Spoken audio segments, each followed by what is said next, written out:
Сайн байцгаана уу хүүхдүүдээ. Бид өнөөдрийн монгол хэлний хичээлдээр баатруудын үйл хөдлөлийг төсөөлөн бодож, төлөөлөн хэлж, найруулан бичнэ. За дараах зургийг ажиглаарай. За зурган дээр байгаа баатруудыг төсөөлөн бодож, үйл явдлыг нь зохион дүү нартай ярьж өгөөрэй. Чи дээрх зургийг хараад эдгээр баатруудыг хэн гэж нэрлэж байна вэ? Тэгвэл эдний тухай ямар үйл явдал зохиож болох вэ? Төсөөлөн бодцгоё.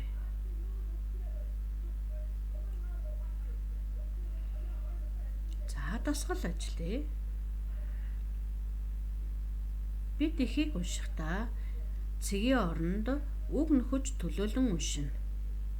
За ингэхдээ мөр бүрийн эхний үг ямар үсгээр эхэлсэн байгааг анхааралтай сайн хараарай. Ингэснээр бид цэгийн оронд тохирох үгийг зөв олж чадна. Хоёрдугаарт нөхөх үгсээс зөв сонгож бичээрэй. Ижил утгатай үгсийг аль тохирохыг нь зөв сонгоорой хүүхдүүдээ. Эцэст нь нөхөж бичнэ. Уншаарай. За нөхөх үгсүүд өгөгдсөн байна. Эдгээр үгэн дотор утга ижил боловч өөрөөр үгнүүд байгаа. Эндээс сонголтоо зөв хийгээрэй. Ихээ уншия. Баатар банхар 2. За багш нь цэгийн оронд үг нөхөлгүй уншлаа. Харин та нар цэгийн оронд тохирох үгийг нөхөж уншаарай. Баатар гэдэг нь манай нохой, банхар гэдэг нь хүний нохой. Айлд өрхөө төвшөлөхөд сүүлээ хавчаад банхар цагирлана. Сүүлийн айл өрхөө төвшөлөхөд сүүлээ өргөөд баатар босно.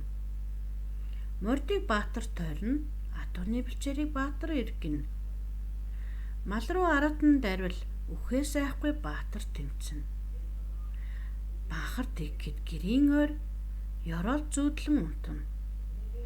Хамгийн анхны уурын чимээгээр хамтлаа унтсан банхар босно. Айлд өрхөө татахад түр амархаар баатар унтана. Баатар тэгэхдээ гэрээс хол хамарт зүүдлэн унтана. Баатрыг инхүү унтаж байхад банхар харин ажилдаа гарна. Амьгүй хамхул руу дайрна. Гимгүү тагтаа руу довтлоно. Хотож нохооны өглөөний хишгийг хомхой банхар сэмхэн хүртэнэ. Хонуулсан алдар хөндийг амьхаа банхар аятаахан хүлээнэ. Хотоо манад шөнө нойргүй баатар, хоолоо сахиад өдөр завгүй банхар. За зөндөн дорж гойн бичсэн ийм гоё шүлэг байна. За тэгэхээр та нар цэгийн оронд дээрх үгнүүдээс аль тохирохыг нөхөж бичээрэй.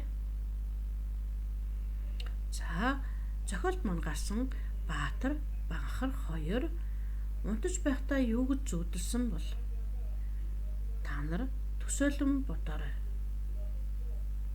Тэд юу зүүдэлж болох вэ? Дасгал ажиллая. Банхар баатар 2 юуны тухай зүүдэлж болохыг төсөөлөн бодоод найруулан бичээрэй. Хоёрдугаарт тэдний хийсэн үйл хөдлөлийг хүс нэгтэд ялхан бичээрэй. За дэвтэртээ хүс нэгтийг зурж байгаад баатар тус бүрийн шөнө өглөө өдөр хийсэн үйлийг бичээрэй. Бие даан дараах даалгаврыг гүйцэтгээрэй. Нэгдүгээрт нь эхээс ялгах үргээр орсон балархай гişгтэй үгийг түүгээд дүрмийг тайлбарлан бичээрэй. Хоёрдугаарт эхээс балархай гişг нь гээгдсэн үгийг түүгээд дүрмийг тайлбарлан бичээрэй. Гуравдугаарт эхээс үйл хөдлөл заасан үгийг төөж бичээрэй. Хичээлдээ идэвхтэй оролцсон хүүхдүүдэд баярлалаа. Та нартай амжилт хүсье.